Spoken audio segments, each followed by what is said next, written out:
नमस्कार students. Agriculture chapter 4 NCERT class 10th geography, यानी हम ज्योग्राफी के चैप्टर 4 को पढ़ेंगे। NCERT class 10th board exam की एनसीईआरटी है। इसमें हम कंसेप्ट को डिस्कस कर रहे होंगे, उससे संबंधित इम्पोर्टेंट क्वेश्चन आंसर को भी देख रहे होंगे। तो इम्पोर्टेंट कोर्स है आप सभी बच्चों के लिए। हमारे देश में अगर बात की जाए तो दो प्रकार के लोग यहाँ पे देखने को मिलेंगे अपने प्यारे भारत में। एक इलाका देखने को मिलेगा जिसे हम बोलते हैं अर्बन पॉपुलेशन, शहरी जनसंख्या, और दूसरा होता है रूरल क्षेत्र में रहने वाली जनसंख्या का मुख्य ऑक्यूपेशन क्या है, मुख्य व्यवसाय क्या है, कृषि करती है। अर्बन क्षेत्र में रहने वाली जनसंख्या वो सेकेंडरी, टर्सरी और ऑलमोस्ट वेरी लेस, बहुत ही कम प्राइमरी सेक्टर में, वो इंडस्ट्री में काम कर रही है, वो सर्विस सेक्टर में काम कर रही है, और प्राइमरी सेक्टर एग्रीकल्चर में ना के बराबर कार्य कर रही है। तो हम अगर बात करें अपने देश की, तो अपने देश के अंतर्गत 70%, ऑलमोस्ट 77%, यानी टू थर्ड पॉपुलेशन ये लगी हुई एग्रीकल्चर एक्टिविटी में। एग्रीकल्चर एक्टिविटी यानी प्राइमरी सेक्टर में इन्वॉल्व है। लेकिन जीडीपी में कंट्रीब्यूशन इसका कितना है? ओनली 90%, और कभी कभी तो इसका योगदान ओनली 50% हो जाता है। यानी 100 रुपये यदि मान लो हम कमाते हैं तो 70% जनसंख्या जिसमें काम कर रही है वो केवल 15 से 16 या 19 रुपये तक का योगदान करते हैं जीडीपी में। वहीं सेकेंडरी और टर्सरी सेक्टर की बात की जाए तो सेकेंडरी सेक्टर में जनसंख्या का 45% लगा है, और ये 30% कंट्रीब्यूट करती है जीडीपी को।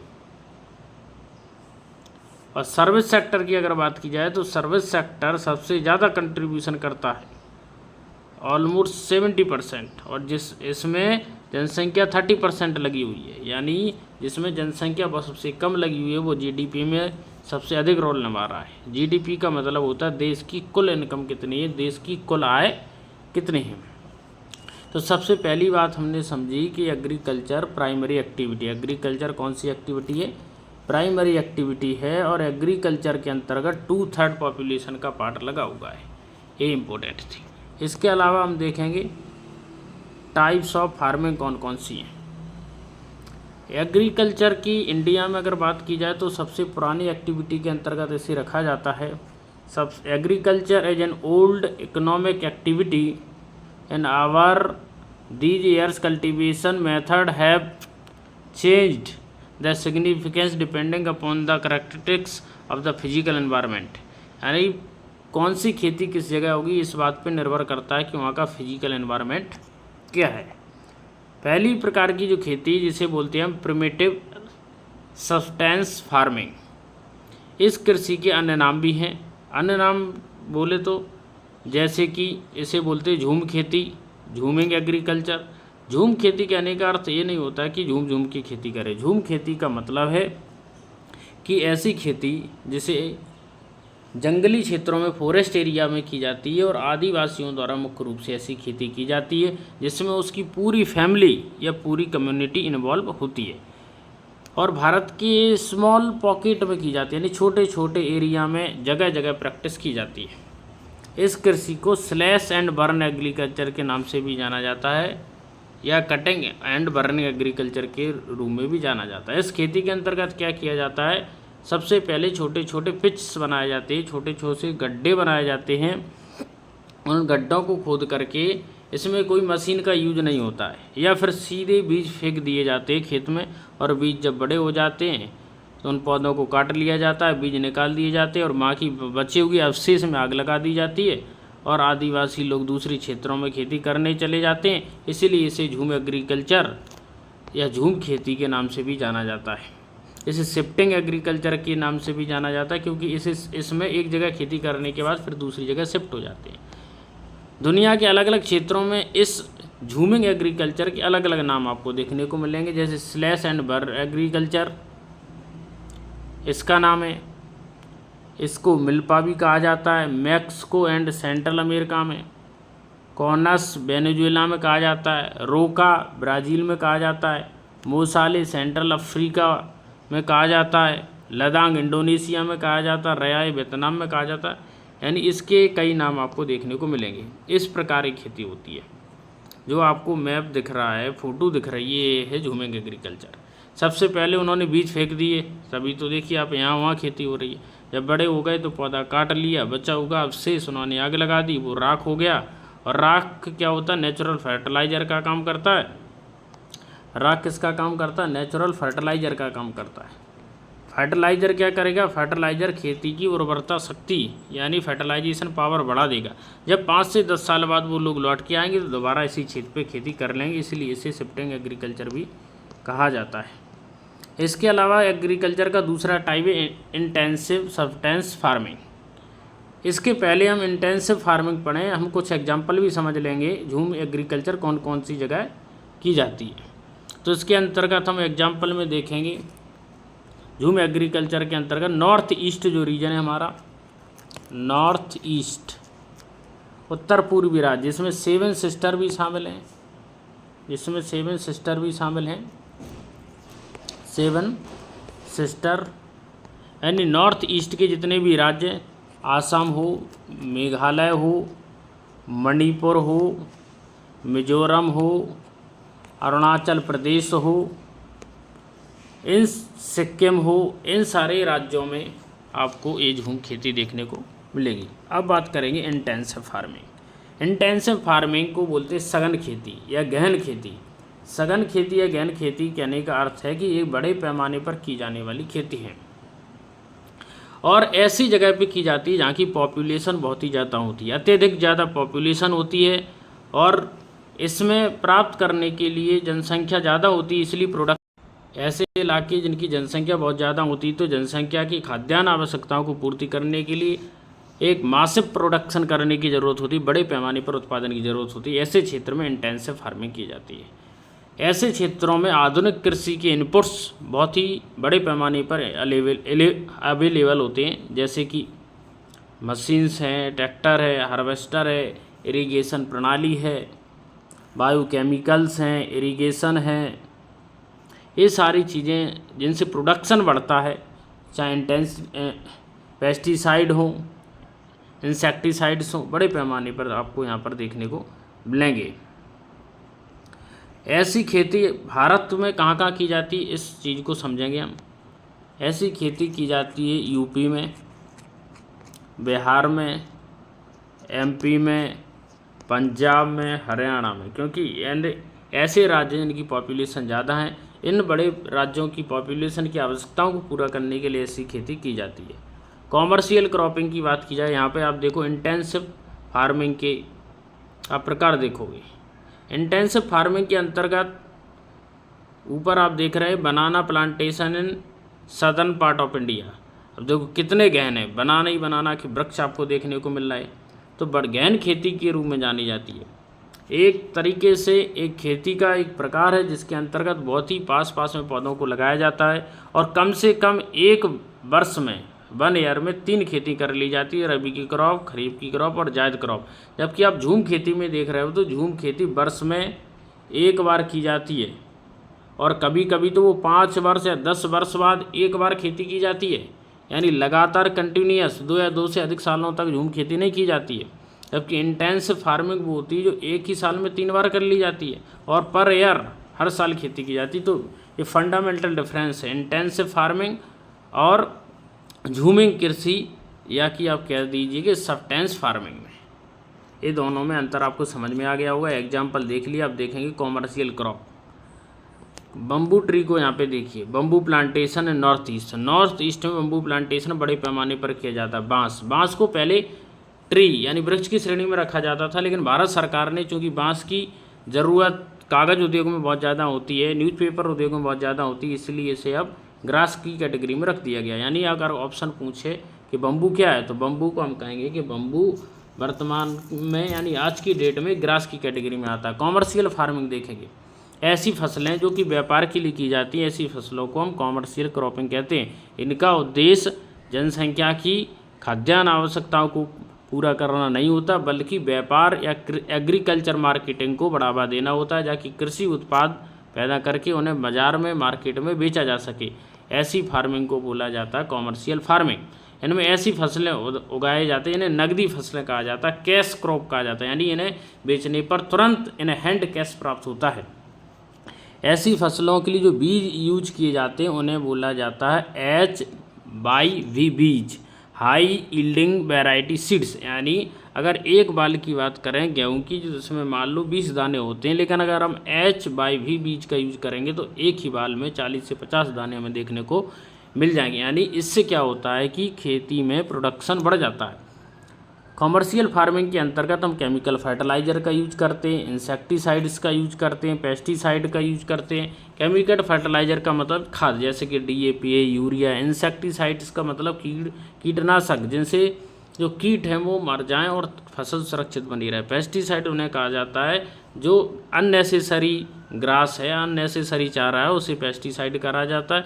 इसको समाप्त करने के लिए भी अलग अलग प्रकार की खेती में छिड़काव किए जाते हैं। तो कॉमर्शियल फार्मिंग आप समझ गए होंगे। अब लेकिन एग्जाम्पल समझ लेते हैं कॉमर्शियल फार्मिंग कहाँ कहाँ की जाती है। फॉर एग्जाम्पल अगर राइस की बात करें कॉमर्शियल फॉर्म में, क्योंकि चावल बड़े पैमाने पर विक्रय के लिए उगाए जाते हैं बड़े पैमाने पर, तो commerce crop rice is a commercial crop in Haryana and Punjab but in Odisha it is substance crop. तो एक ही क्रॉप जो एक जगह कॉमर्शियल क्रॉप हो सकती है, क्योंकि पंजाब हरियाणा के लोग गेहूं ज़्यादा खाते, चावल कम खाते, तो वहाँ पर कॉमर्शियल क्रॉप है, वो बेचने के लिए इसका उत्पादन करते हैं। जबकि उड़ीसा के लोग मछली चावल ज़्यादा खाते हैं, तो इसलिए यहाँ पर एक सब्सटेंस क्रॉप है। तो कॉमर्शियल क्रॉप का एग्जाम्पल दें, जैसे कि ग्राउंड नट, आप कहेंगे ग्राउंड नट, जैसे मूंगफली है, कुकुम्बर है, खीरा है, ककड़ी है, ये सारी फसलें कॉमर्शियल क्रॉप के अंतर्गत की आ जाएंगी। इन्हें हम पैदा इसलिए करते हैं ताकि बेचा जा सके और बेच करके कुछ आमदनी की जा सके। क्रॉपिंग पैटर्न की हम बात करेंगे। क्रॉपिंग पैटर्न के अंतर्गत हम देखेंगे कि क्रॉप को आखिर उगाया कैसे जाता है। You have studied the physical diversity and the plurality of culture in India, agriculture practice and cropping pattern in the country, यानी अलग अलग प्रकार की खेती की जाती हैं। Type of food and fibre crop, अगर क्रॉप्स की बात करें तो दो प्रकार की आपको देख लेंगे, एक फूड क्रॉप्स, एक फाइबर क्रॉप्स। फूड मतलब खाद्यान्न फसलें, फाइबर का मतलब खाद्यान्न नहीं होंगी लेकिन मनुष्य के यूज के लिए उपयोगी रहेंगी। और वेजिटेबल्स एंड फ्रूट्स, पीसेस और कॉन्डिमेंट्स ETC। इंडिया में मुख्य रूप से 3 प्रकार की फसलें की जाती हैं, रबी क्रॉप, खरीफ क्रॉप और जायद क्रॉप। रबी की फसलें कौन सी फसलें होती हैं, इनको हम समझेंगे। रबी की फसल वो फसल होती है जो अक्टूबर से लेकर दिसंबर तक बोई जाती है और मार्च से लेकर के अप्रैल में काट ली जाती है। इन फसलों के एग्जाम्पल की बात करें तो बीट, बेरली, पी, ग्राम, मस्टर्ड, इन फसलों के एग्जाम्पल है। स्टेट्स की बात करें कौन कौन से स्टेट में ये फसलें की जाती हैं, तो north and north west part of India such as Punjab, Haryana, Himachal Pradesh, Uttar Pradesh, Jammu Kashmir, Uttarakhand, Uttar Pradesh ETC। इन राज्यों में जो है रबी की फसलें की जाती हैं। गेहूं के उत्पादन की बात करें तो पिछली बार गेहूं के उत्पादन में पंजाब नंबर 1 था, लेकिन इस बार 2024 में गेहूं के प्रोडक्शन के मामले में उत्तर प्रदेश ने सभी राज्यों को पीछे छोड़ दिया, यानी उत्तर प्रदेश गेहूं के प्रोडक्शन में पहले नंबर पर आ गया है। अब हम खरीफ क्रॉप की बात करें, ऐसी क्रॉप होती है जो मार्च अप्रैल में तो बोई जाती हैं लेकिन सितंबर अक्टूबर में इन्हें काट ली जाती हैं। ऐसी फसलों को खरीफ फसल के नाम से जाना जाता है। इन्हें चूँकि इनकी खेती मानसून के मौसम में होती है, मानसून का मतलब जब मानसून का आगमन होता है जून के महीने में, जून, जुलाई, अगस्त, सितंबर, तभी इनकी खेती की जाती है, इसलिए इन्हें मानसून क्रॉप भी कहा जाता है। इन क्रॉप के एग्जाम्पल देखें, पैडी, मेज, जौर, बाजरा, तूर या तूर को अरहर दाल भी कहा जाता है, मूंग, उड़द, cotton, jute, groundnut, soybean. State जहाँ पर इनका प्रोडक्शन किया जाता है कौन कौन से हैं, some of the most important rice growing, यानी राइस चावल आपको पता है, अगेन खरीफ फसल है, खरीफ क्रॉप है। Assam, west Bengal, coastal region of Odisha, Andhra Pradesh, Telangana, Tamil Nadu, Kerala, Maharashtra, particularly Konkan coast, Maharashtra के कोंकण कोस्ट में देखने को पड़ी, उत्तर प्रदेश, बिहार, रिसेंटली यहाँ पर आपको खरीफ क्रॉप बड़े पैमाने पे देखने को मिलेगी। Paddy has also become an important crop Punjab और हरियाणा। पंजाब और हरियाणा मैंने आपको बताया कि मुख्य रूप से वहाँ पर गेहूं का उत्पादन होता है, लेकिन वर्तमान में आप देखेंगे तो पंजाब और हरियाणा में चावल का उत्पादन, धान का उत्पादन बड़े पैमाने पर किया जा रहा है। राइट। जायद फसलों की अगर बात की जाए तो जायद फसलें वो फसलें होती हैं, इन्हें 2 सीजनों के बीच में किया जाता है। 2 सीजनों के बीच का मतलब रबी और खरीफ फसलों के बीच में इनकी खेती को अंजाम दिया जाता है। In between the kharif and rabi season, rabi और खरीफ सीजन के बीच जो 2-3 महीने का टाइम बचता है उनमें ही फसलों को उगा लिया जाता है। There is a short season during the summer and month known as the Zaid. जो गर्मी के महीनों में खेती की जाती है, शॉर्ट टर्म के लिए खेती की जाती है, इन्हें हम जायद फसलों के नाम से जानते हैं। The crops produce during the जायद आर क्या क्या होती है, जैसे वाटरमेलन है, मस्क मेलन है, कुकुम्बर है, ये वो फसलें हैं जिन्हें हम जायद फसलें के नाम से जानते हैं या कॉमर्शियल क्रॉप के नाम से जानते हैं। राइस की अगर बात की जाए तो आपको दिख रहा होगा, rice is ready to be harvested in field. तो जो पैडी है यानी धान की खेती किस प्रकार की जाती है, आप देख सकते हो कि राइस या पैडी एग्रीकल्चर इस प्रकार किया जाता है, लेकिन इनमें बड़े पैमाने पर इरिगेशन की ज़रूरत होती, पानी की ज़रूरत होती। बिना पानी के आप धान की खेती नहीं कर सकते हैं। ये है अपना प्यारा भारत, और इस प्यारे भारत में मेजर एरिया और माइनर एरिया दिखाया गया है, और मेजर और माइनर एरिया के संबंध में डिस्ट्रीब्यूशन ऑफ राइस का उत्पादन कहाँ पे कितना होता है, इस मैप के माध्यम से आप इसे आसानी से समझ सकते हैं। उत्तर प्रदेश, बिहार का पूरा इलाका, वेस्ट बंगाल, ओडिशा, आसाम, सिक्किम, और इधर आप एक चीज़ देखोगे गौर करने वाली, पूरे के पूरे आपको कोस्टल तट पर, चाहे वो उत्कल सरकार हो यानी ईस्टर्न घाट में, आपको बड़े पैमाने पर चावल का उत्पादन देखने को मिलेगा। वेस्टर्न घाट में आपको चावल सिर्फ और सिर्फ ओनली एंड ओनली केरला और महाराष्ट्र के कोंकण तट पे देखने को मिलेगा। यानी एक बड़े ईस्टर्न घाट और उसके आसपास के क्षेत्रों में, और भारत की नदर्न प्लेन जिसमें उत्तर प्रदेश है। उत्तर प्रदेश की बात की जाए तो उत्तर प्रदेश में भी, पूर्वी उत्तर प्रदेश में ज़्यादा होता है, और पूरे बिहार में, बंगाल में, उड़ीसा में और नॉर्थ ईस्ट के इलाकों में बड़े पैमाने पर चावल का उत्पादन होता है। और जो वाइट दिख रहा है आपको मैप में, वहाँ पर भी जैसे जम्मू कश्मीर है, हिमाचल प्रदेश है, उत्तराखंड है, गुजरात है, राजस्थान है, मध्य प्रदेश है, महाराष्ट्र है, कर्नाटक है, इन क्षेत्रों में बड़े राइस से चावल का उत्पादन तो होता है, लेकिन उत्पादन बहुत ज़्यादा उत्पादन नहीं होता है, कम मात्रा में उत्पादन होता है। अब बात करें बीट की, गेहूं की। Wheat is the second most important crop, cereal crop. It is the main food crop. Bharat में अगर बात की जाए तो मुख्य रूप से लोग गेहूं खाते हैं, बीट खाते हैं, और भारत में सबसे सेकेंड मोस्ट इम्पोर्टेंट क्रॉप है। पहले नंबर पे चावल, दूसरे नंबर पे वीट यानी गेहूँ है। 7 require 50 to 70 centimetre annual rainfall. गेहूं के उत्पादन करने के लिए 50 से 75 सेंटीमीटर बारिश की ज़रूरत पड़ती है। और आप देखोगे कि गंगा एंड सतलज के प्लेन में बड़े पैमाने पर गेहूं का उत्पादन किया जाता है। इसकी चर्चा हम पहले भी कर चुके हैं। Wheat producing state Punjab, Haryana, Uttar Pradesh, Bihar, Rajasthan and some part of Madhya Pradesh, इन क्षेत्रों में गेहूं की उत्पादन की ज़रूरत होती है। तो हमने समझा कि गेहूं का उत्पादन कहाँ कहाँ किया जाता है। North and north west region में भारत में गेहूं का उत्पादन किया जाता है। गेहूं के उत्पादन करने के लिए 50 से 75 सेंटीमीटर एनुअल रेनफॉल, वार्षिक वर्षा की ज़रूरत पड़ती है। गंगा और सतलज के प्लेन यानी मैदानों में बड़े पैमाने पर खेती की जाती है, चाहे वो उत्तर प्रदेश हो, पंजाब हो, हरियाणा हो, बिहार हो, छत्तीसगढ़ हो, मध्य प्रदेश हो, इन इलाकों में गेहूँ की खेती की जाती है। यहाँ पे आप देख रहे हो कि गेहूं की खेती किस प्रकार यहाँ पे की जाती है। गेहूं के प्लांट हैं, गेहूं के पौधे हैं, कि बीट कल्टीवेशन है। गेहूं बड़े पास पास में उगाए जाते हैं, पानी की अत्यधिक ज़रूरत होती है। एक फसली मौसम में आपको कम से कम 3 पानी गेहूं के खेत में देना बहुत ही ज़्यादा ज़रूरी होती है। अब बात करें मिलेट। मिलेट का मतलब मोटे अनाज होते हैं, फाइबर रिच होते हैं, इनमें फाइबर बड़े पैमाने पर पाए जाते हैं जो हमारी ह्यूमन बॉडी में एनर्जी का काम करते हैं। इसके अंतर्गत आने वाली फसलों में jowar, bajra, ragi important millet crop हैं। मिलेट क्रॉप बहुत ही इंपॉर्टेंट है। Jowar is the third most important food crop with respect to area and production. Jowar, हमारे यहाँ बड़े पैमाने पर ज्वार का उत्पादन किया जाता है।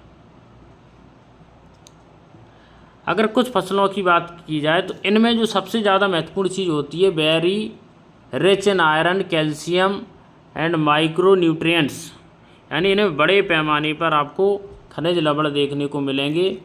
कौन सी फसलों में? मिलेट्स में। इसलिए भारत सरकार ने वर्ष 2023 को मिलेट्स ईयर के रूप में घोषित किया और मिलेट्स के प्रोडक्शन और इसके कंजम्पशन को बढ़ाने के लिए भारत सरकार प्रतिबद्ध है। बड़े पैमाने पर गांव में आप देखोगे कि जो ओल्ड पर्सनस हैं वो बड़े पैमाने पर आपको ज्वार बाजरा की रोटी खाते हुए मिलेंगे, क्योंकि मिलेट्स होते हैं इनमें बड़े पैमाने पर आयरन देखने को मिलता है, कैल्शियम, माइक्रोन्यूट्रिएंट्स एंड रॉगेज, तो बड़े पैमाने पर न्यूट्रिएंट्स मिल जाती है, इसलिए इनका उपभोग हमें करना चाहिए। और भारत की ये परंपरागत फसलें और इनका उपयोग हम धीरे धीरे भूलते जा रहे हैं और फास्ट फूड की तरफ जा रहे हैं, जो कि बिल्कुल अनहेल्दी होते हैं और शरीर को नुकसान पहुंचाते हैं, उनसे शरीर को कोई भी फ़ायदा नहीं होता है। इसलिए हमें अपनी परंपरागत मिलेट्स की तरफ जाना होगा। और अब बात की जाए कि उत्पादन कहाँ कहाँ होता है, तो इन राज्यों में महाराष्ट्र, कर्नाटक, आंध्र प्रदेश, मध्य प्रदेश, इन राज्यों में मिलेट्स का उत्पादन होता है। बाजरा की अगर बात की जाए तो बाजरा बहुत ही इंपॉर्टेंट मिलेट्स फसल के रूप में होता है। Bajra ground as well as sandy soil, sand मतलब रेतीली भूमि में भी बाजरा हो सकता है। बाजरा की ऐसी जरूरी नहीं, सैलो ब्लैक सॉइल यानी हल्की ब्लैक सॉइल है, वहाँ पे भी बाजरा का उत्पादन हो सकता है। मेजर बाजरा प्रोडक्शन स्टेट राजस्थान, चूँकि राजस्थान में आपको पता है यानी जहाँ पर पानी की कमी है या कम वर्षा होती है वहाँ पर भी बाजरा का उत्पादन किया जा सकता है, जैसे राजस्थान, उत्तर प्रदेश, महाराष्ट्र, गुजरात, हरियाणा, यहाँ पर बाजरा का उत्पादन बड़े पैमाने पर किया जाता है। इसके साथ हम देखेंगे, आप देखो ये बाजरा की फसल इस प्रकार की फसल दिखती है, 5 से 6 फुट का ये पौधा होता है, लेकिन जो हाइब्रिड बाजरा होता है वो 4 से 3.5 फीट का होता है। ये बाजरा कल्टीवेशन है। मेज मक्के की बात करें, अगेन इंपॉर्टेंट मिलेट्स क्रॉप है मेज मक्का, इंपॉर्टेंट मिलेट्स क्रॉप मेज आपको देखने को मिलेगी यहाँ पर। ये मेज है, मेज कल्टीवेशन है। It is a crop which is used both as a food and fodder, यानी इसका यूज खाने के लिए भी किया जाता है और फॉडर मतलब चारे के लिए भी किया जाता है। मक्के का यूज चारे के रूप में भी किया जाता है और खाने के रूप में किया जाता है। मक्का पैदा करने के लिए आपको 21 से 27 सेंटीमीटर 21 to 27 सेंटीमीटर टेम्परेचर की ज़रूरत होती है। और एक खरीफ फसल है मेज, एक खरीफ फसल है जिसे 21 से 27 टेम्परेचर की ज़रूरत होती है। ओल्ड एल्यूवियल सॉइल में बड़े पैमाने पर देखने को मिलेगी, जैसे कि बिहार में, तो बड़े पैमाने पर मक्के का उत्पादन बिहार में होता है। वर्तमान में HYB सीड का यूज़ किया जा रहा है, इससे मक्के का उत्पादन बढ़ रहा है। इम्पोर्टेंट स्टेट जो कि मक्के का उत्पादन करते हैं, कर्नाटक, उत्तर प्रदेश, बिहार, आंध्र प्रदेश, तेलंगाना, मध्य प्रदेश। पल्सेस, दाल की बात की जाए तो दाल जो प्रोटीन से भरपूर होती है और इंडिया के घर घर में दालों की खपत होती है। India largest producer and largest consumer of the pulses, यानी भारत में सबसे ज़्यादा दालें उत्पादित होती हैं और सबसे ज़्यादा दालों को भारत में उपभोग किया जाता है। कई प्रकार की दालें होती हैं, जैसे मूंग दाल, उड़द दाल, तुअर दाल, पी, तो एक डाइट के लिए बहुत ही ज़्यादा इंपॉर्टेंट होती है। ये मैप है, इस मैप से आपको क्लियरिटी आ जाएगी। मेजर एरिया है, इसमें डिस्ट्रीब्यूशन ऑफ व्हीट, गेहूं के उत्पादन को दिखाया गया कि गेहूं का उत्पादन कहाँ होता है। तो गेहूं का मोस्टली उत्पादन होता है हरित क्रांति यानी ग्रीन रिवॉल्यूशन का जो प्रभाव पड़ा है वो बड़े पैमाने पर आप देख सकते हैं कि सेंट्रल इंडिया में देखने को मिला है। पंजाब, उत्तर यानी नॉर्थ इंडिया में भी देखने को मिला है। Punjab, Haryana, Uttar Pradesh, Madhya Pradesh, eastern north eastern Rajasthan, Uttarakhand, Himachal Pradesh, इन क्षेत्रों में बड़े पैमाने पर मेजर रूप से गेहूं का उत्पादन होता है। बाकी इंडिया में भी गेहूं का उत्पादन होता है, लेकिन माइनर रूप में होता है। तो पल्सेस की बात हमने की, प्रोडक्शन में हम सबसे नंबर 1 पे, कंजप्शन में नंबर 1 है। पल्सेस जो होती प्रोटीन से भरपूर होती हैं। ऑयल सीड्स की अगर बात की जाए, ऑयल सीड इंपॉर्टेंट होती हैं। ऑयल सीड उन फसलों को कहते हैं जिनसे हमें तेल प्राप्त होता है, जैसे मस्टर्ड, जैसे तितली। एग्जाम्पल के तौर पर 2008 India was the second largest producer of groundnut. Groundnut की बात की जाए तो ग्राउंड नट के मामले में इंडिया सबसे ज़्यादा सेकेंड नंबर पर प्रोड्यूसर है ग्राउंड नट का। पहले नंबर पे कनाडा है और चाइना है इन 2008 द वर्ल्ड, यानी कनाडा और चाइना के बाद भारत दोनों कलेक्टिवली नंबर 1 पे है, लेकिन इंडिया दूसरे नंबर पे है। Food crops and the grain sugar cane. Sugar cane की बात की जाए तो शुगर कैन गन्ना एक ऐसी फसल है जिसे पानी की ज़्यादा ज़रूरत होती है, जो 21 से 27 सेंटीमीटर टेम्परेचर की ज़रूरत होती है, 75 सेंटीमीटर बारिश की ज़रूरत होती है। यानी जितनी ज़रूरत गेहूं के खेत को होती है उतनी ही पानी की ज़रूरत हमें गन्ने को खेत के लिए भी ज़रूरत हमें पड़ती है। ये शुगर कैन कल्टीवेशन है। और एक प्लांटेशन क्रॉप है जिसे प्लांट करके उगाया जाता है गन्ने को, तो इसे प्लांटेशन क्रॉप कहते हैं, जिसे बीज छिड़क के नहीं लगाया जाता बल्कि एक एक पौधे को रोप कर ऐसी फसल की जाती है जिसे प्लांटेशन क्रॉप के नाम से जाना जाता है। टी की बात करें, टी कॉफ़ी बेवरेज क्रॉप आती है, यानी इनका उत्पादन किया जाता है खाने के लिए नहीं बल्कि पीने के लिए किया जाता है। इन्हें तरल पदार्थ बनाए जाते हैं, पेय पदार्थ बनाए जाते हैं, जैसे टी या कॉफ़ी जिसे हम पीते हैं, ऐसी क्रॉप को बेवरेज क्रॉप कहा जाता है। तो टी अगेन बेवरेज क्रॉप है। टी कल्टीवेशन एक example of the plantation agriculture. तो sugar cane, tea cultivation, coffee cultivation, plantation का एग्रीकल्चर के एग्जाम्पल है। अंग्रेजों के द्वारा भारत में चीन से टी को इंडिया में लाया गया था, यानी चीन चाय का आविष्कार चीन में हुआ था और चाय को ब्रिटिश लोग, अंग्रेज लोग भारत में लेकर आए थे। इससे पहले भारत में कोई चाय नहीं पीता था। तो इम्पोर्टेंट चाय के बारे में बताया। असम, दार्जिलिंग वेस्ट बंगाल का दार्जिलिंग है, आसाम है, ये most important T producer state है। यहाँ पे आप देखोगे ग्राउंड नट है, ग्राउंड नट यानी मूंगफली, ग्राउंड नट मूंगफली का उत्पादन यहाँ पर किया जा रहा है। ग्राउंड नट, सनफ्लावर, ये सनफ्लावर से क्या होता है, ऑयल सीड है, सीड निकलता है, ऑयल निकलता है जो कि इम्पोर्टेंट होता है। मस्टर्ड ऑयल यानी ये ऑयल है। आपको तीनों प्रकार की फसलें यहाँ पर दिख रही हैं, ये इम्पोर्टेंट था। टी कल्टीवेशन टेरेन एरिया में ज़्यादातर किया जाता है, जो ऊंची नीची भूमि होती है, पहाड़ी इलाके होते हैं, वहाँ पर टी कल्टीवेशन किया जाता है। ये असम की टी कल्टीवेशन यहाँ पर दिया गया और वेस्ट बंगाल की दार्जिलिंग में T cultivation. Tea leaves harvesting, जब टी पक जाती तो उसकी खेती कैसी जाती, थोड़ी थोड़ी डलिया में या टोकरी में उसे थोड़ा थोड़ा सा तोड़ के उसे निकाला जाता। कॉफ़ी की बात की जाए, कॉफ़ी अगेन बेवरेज क्रॉप है। बेवरेज का मतलब पेय पदार्थ है, इसका यूज़ पिए में किया जाता है। 2008 की बात करें, India produce 3.2% of the world coffee production. India coffee is known as the world in the world for its quality. India की कॉफ़ी अपनी क्वालिटी के लिए जानी जाती है, बहुत ही बेहतरीन क्वालिटी की भारत में कॉफ़ी मिलती है। भारत में कॉफ़ी की अगर बात की जाए तो आपको बाबा बुदान हिल्स में आपको कॉफ़ी 1 नंबर की देखने को मिलेगी, यानी नंबर 1 भारत में कॉफ़ी की क्वालिटी के लिए जाना जाता है। नीलगिरी हिल्स इन कर्नाटका, केरल और तमिलनाडु, यानी बेस्ट जो साउथ के स्टेट है वहाँ पर कॉफ़ी का उत्पादन होता है। बाबा बुदान हिल्स में होता है, नीलगिरी हिल्स कर्नाटका में होता है, केरला और तमिलनाडु में कॉफ़ी का उत्पादन होता है। इस प्रकार कॉफ़ी का उत्पादन किया जाता है। आप देख सकते हैं यहाँ पे कॉफ़ी का उत्पादन है। एप्रिकॉट्स, एप्पल एंड पोमेग्रेनेट, ये अनार की खेती, इस वाले में आपको अनार की खेती दिख रही है, इसमें एप्पल की खेती और इसमें आपको एप्रिकॉट्स की खेती देखने को मिल रही है। हॉर्टिकल्चर का मतलब होता है फलों की खेती। हॉर्टिकल्चर फलों की खेती को कहा जाता है। जब हम फलों की खेती करते हैं तो ऐसी व्यवस्था को हॉर्टिकल्चर के नाम से जाना जाता है। 2008 की बात की जाए तो India is second largest producer of fruits and vegetable. फलों की बात करें और सब्जियों की बात करें तो सेकंड सबसे बड़ा हमारा भारत उत्पादन करता है। पहले नंबर पे आप देखोगे चाइना है। फलों की खेती में और सब्जियों की खेती में चाइना पहले नंबर पे है और भारत दूसरे नंबर पे। ये इम्पोर्टेंट है। यहाँ पर आपको कुछ cultivation of the vegetable, peach, cauliflower, tomato and brinjal, तो यहाँ पर आपको खेती दिख रही है। ब्रिंजल है, भट्टे की खेती है, ये टोमेटो टमाटर की खेती है और पी है मटर की खेती है और ये कॉलीफ्लावर यानी गोभी की खेती है। नॉन फूड क्रॉप को हम अगले वीडियो में देखते हैं। वीडियो अच्छा लगता है चैनल को लाइक, सब्सक्राइब, शेयर जरूर करें। नमस्कार। जय हिंद।